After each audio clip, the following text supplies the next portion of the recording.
তো hey guys, আমাদের অসুরগড় আলুর কলেস্টারের পাশের বাড়ির থেকে আমাদের ফোন আসলো যে ওই বাড়ির ভিতরে নাকি সাপ ঢুকে গিয়েছে। তো আমরা আমাদের রেস্কিউ টিম নিয়ে ওই বাড়িতে গিয়ে সাপটাকে রেস্কিউ করে তার নির্দিষ্ট জায়গার মতন ছেড়ে দিব। তো চলো বেশি দেরি না করে ভিডিওটা শুরু করা যাক আর তোমাদের দেখানো যাক বাড়ির ভিতরে কোথায় কোথায় সাপ ঢুকতে পারে। এই যে আমরা চলে আসছি আমাদের লোকেশনে। এই বাড়ির এই যে ঘরটা দেখতে পাচ্ছ, ঘরের ভিতরেই কিচেন করা আছে। এই যে কিচেনের ভিতরে সাপ, যেখানে ওদের মশলাপাতি রাখে আর কি রান্নার জিনিসপত্র, ওর নিচে সাপ ঢুকে গিয়েছে। তো আমাদের এক্সপার্ট এই যে কি বলবে একটু শুনে নিন। কোবরা আমাদের এক্সপার্টের কাছে শুনে নেবো এটা কি সাপ হতে পারে। খুবই বিষাক্ত, যেটা আমাদের এটাকে ইন্ডিয়া স্পেকটিক্যাল কোবরা বলা হয়।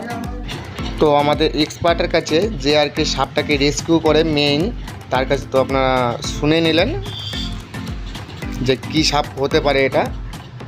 তো এই যে দেখছেন সাপটা, আমাদের রেস্কিউ যে মেম্বার, যে লিডার, সে সাপটাকে রেস্কিউ করে নিয়েছে বাড়ি থেকে। এখন একটু তোমাদেরকে দেখানোর চেষ্টা করছি সাপটাকে। সাপটার বয়স সম্ভবত 1 থেকে 1.5 মাস হবে, যেটাকে আমরা জাত সাপ বলি। সাপে যদি আপনাদের কামড়ায় বা কেউকে কামড়ায়, আপনারা কিন্তু যথাক্রমে হাসপাতালে নিয়ে যাওয়ার চেষ্টা করবেন। কোনো দিনই ওঝা বা কোনো কবিরাজের কাছে নিয়ে যাবেন না। যত শীঘ্রই পারেন হাসপাতালে নিয়ে যাওয়ার চেষ্টা করুন।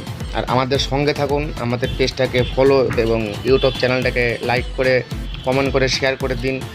আর কোথাও যদি সাপ বা ঘরের ভিতরে কোথাও দেখতে পান, আমাদের সঙ্গে কন্ট্যাক্ট করুন। আমাদের কন্ট্যাক্ট নাম্বার আমাদের ভিডিওর উপরে দিয়ে দেওয়া হবে বা ডিসক্রিপশন বক্সে দিয়ে দেওয়া হবে।